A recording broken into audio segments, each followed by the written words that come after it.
This edition of the Ridley Report is brought to you by cdevolution.org.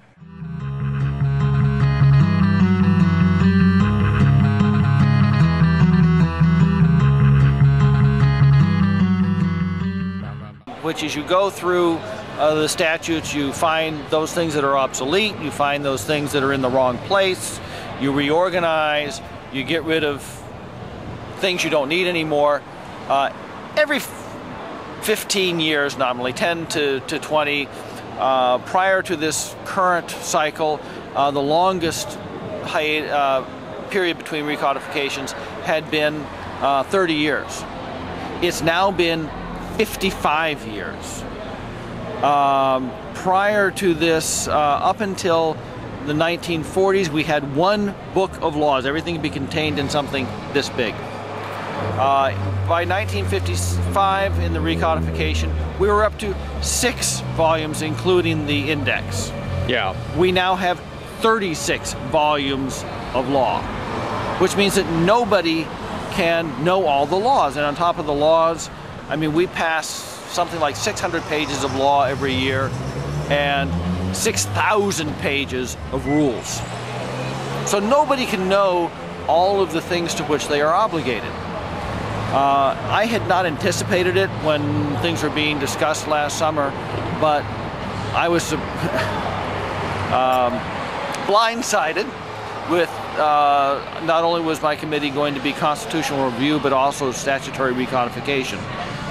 Nobody remembered how to do it. The last time we did any recodification was in the 1970s when we recodified the election law statutes and the criminal justice statutes. So that left us with this problem: how do we do it? Obviously, it is a job that is going to take more than 2 years to complete. But where do you stand at this point? I mean, I thought this deep into the this deep into the new government, I figured that we would have like a lot of repeal bills up. Well, right now, what we're trying to do, as far as recodification is concerned, we're just figuring out how to do it. I see. So what you want to do is take it like more in a big lump and just dump a lot of laws in one go? Or? Well, and so we've formed 3 subcommittees. One subcommittee is working with executive departments and administration to get rid of broad rulemaking authority. Another one is I affectionately call the Deadwood Committee. They're going to be going through and getting rid of all these simply expired or sunsetted statutes, or statutes that had a deadline in them, and we're now 10, 20, 30 years past the deadline. We don't need that statute on the books anymore. Yeah. The Secretary of State figures we can get rid of 20 to 30% of the statutes. Good for him. Just on Deadwood, and it may amount to maybe 10-15% of the volume of the laws. Nice. So we're talking about getting rid of 3, 4, 5 volumes of law. Mm-hmm. And that's a huge first step forward. We're also going to be practicing this summer on recodifying a couple sections of law. Some things that are simple, that have a lot of one is probably going to be the statutes on religious societies or churches, which have a lot of antiquated 1800, 19th century laws in them that just aren't relevant any longer. Right. We aren't settling the hinterlands with churches. Yeah. So and there's a lot of laws associated with that. Well, I guess one other question I have though is, say that 2013 rolls around, how many of those 36 volumes do you think you will have been able to get rid of, or how many? I would hope that with the Deadwood Committee, we will probably reduce 3 or more volumes. Now that doesn't essentially. All this is not going to happen over one term. We can get rid of the Deadwood statutes, and that will make getting rid of the other more complicated statutes easier, because we've gotten rid of all the things we just simply don't need to look at. But one of the things we are working on is also creating, since this is going to be a multi-term effort, just because it's been so long, is creating a system whereby we can keep the statutes active, functioning, and take the the recodified statutes and move them over here, and by the, you know, we have 46 or 47 titles of law. Progressively, hopefully, we can just keep moving more and more titles into the recodified section area of law, and maybe 2 terms, 3 terms down the road, we say, okay, now we've got 40 sections done. We're ready to do the other 7 in one fell swoop and have a new set of statutes. Yeah, but what happens though? I mean, if you guys are thrown out of power in 2012, I mean, does this process come to a halt without anything actually having gotten rid of? It could.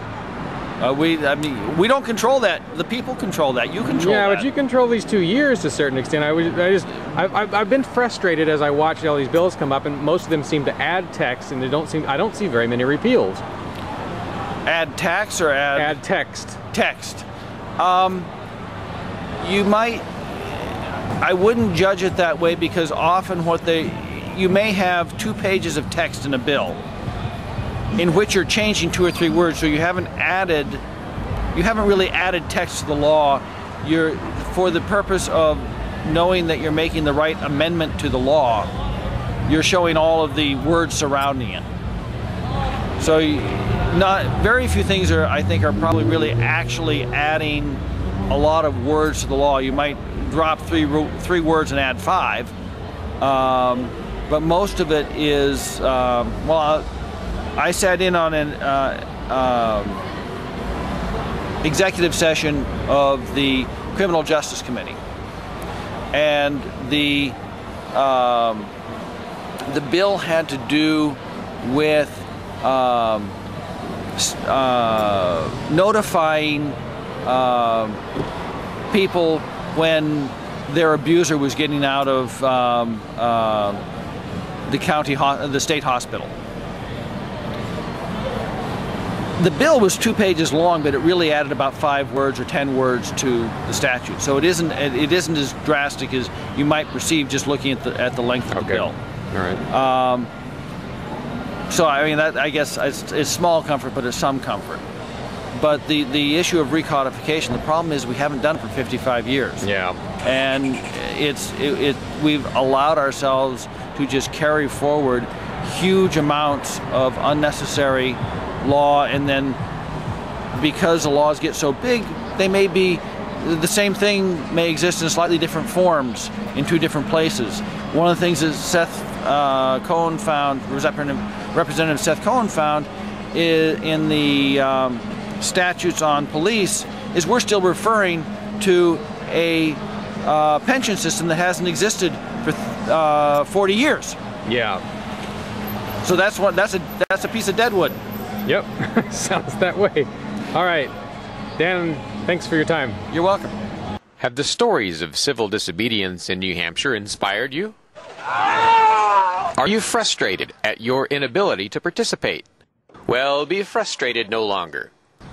Now you can pitch in. The Civil Disobedience Evolution Fund allows you to assist these gutsy activists as they make a stand for your liberties. Find out more at cdevolution.org.